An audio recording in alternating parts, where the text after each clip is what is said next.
لله وحده والصلاة والسلام على من لا نبي بعد قل إن الموت الذين تفروا منه فإنه ملاقيكم ثم تردون إلى عالم الغيب والشهادة فينبئكم بما كنتم تعلمون.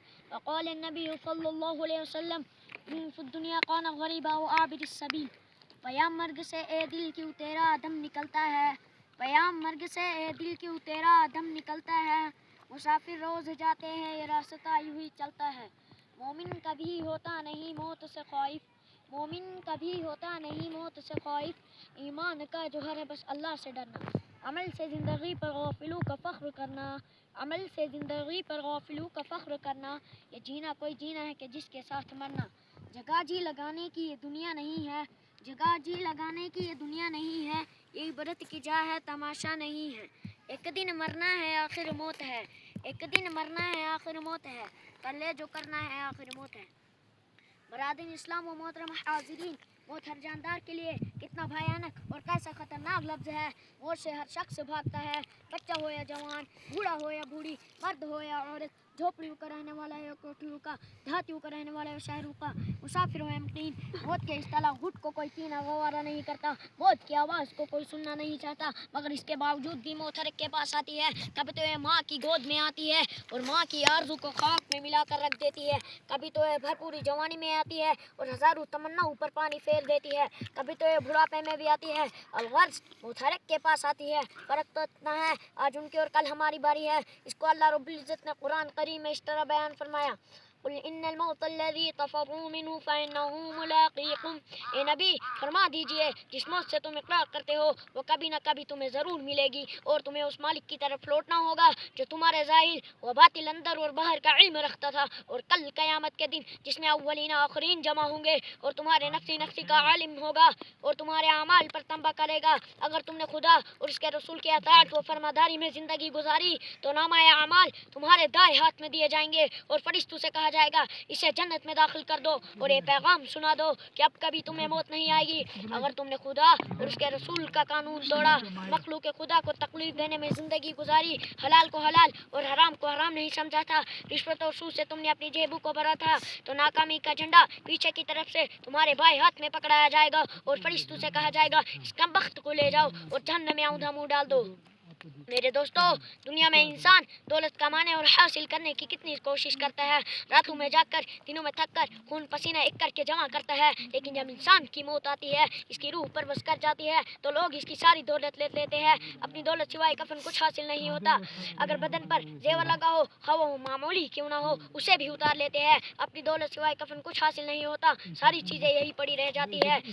صرف ایک ہی چیز آتی ہے، وہ ہے اس کے اعمال، خواہ اچھے ہو یا برے، یہی اس کے ساتھ رہ جاتے ہیں. اس کو ہمارے آقا جناب تاجدار مدینہ احمد مجتبی محمد مصطفیٰ صلی اللہ علیہ وسلم نے اس طرح بیان فرمایا، یتبع المیت ثلاث فرجع العسنان.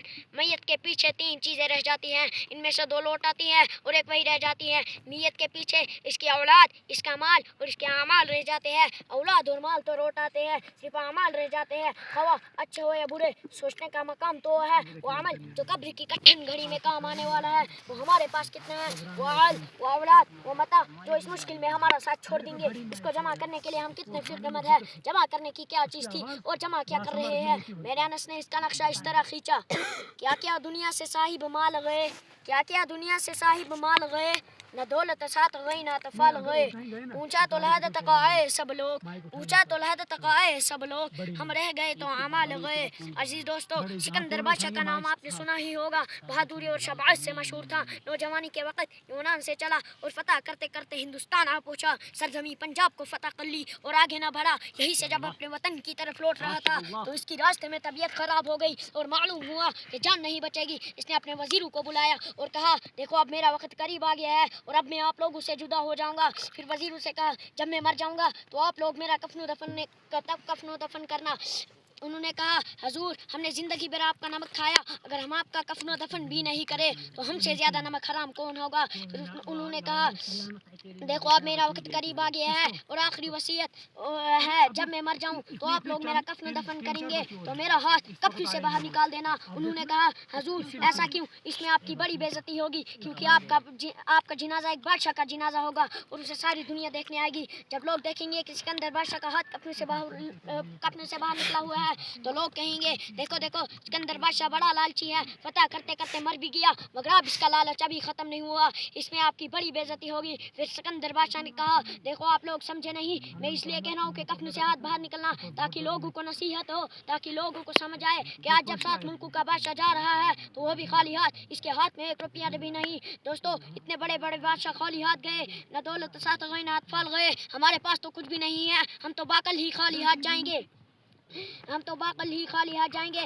آج کا مسلمان یہ سوچ رہا ہے کہ ابھی تو جوانی ہے، اس سے کچھ فائدہ اٹھا لینے دو، جب تمہاری طرح داڑھی پک جائے گی تو ہم بھی روزہ رکھ لیا کریں گے، نماز پڑھ لیا کریں گے، حالانکہ وہ جانتے ہیں کہ موت ماں کی گود میں بھی آتی ہے، ماں کی گود میں بھی آ سکتی ہے، بھرپوری جوانی میں بھی آ سکتی ہے، موت نہ کسی کی جوانی دیکھتی ہے اور نہ کسی کی حسرت بیاض دیکھتی ہے۔ چنانچہ اللہ رب العزت نے قرآن کریم میں اس طرح بیان فرمایا من دخل القبر فلا زاد فكان ما ركب البحر.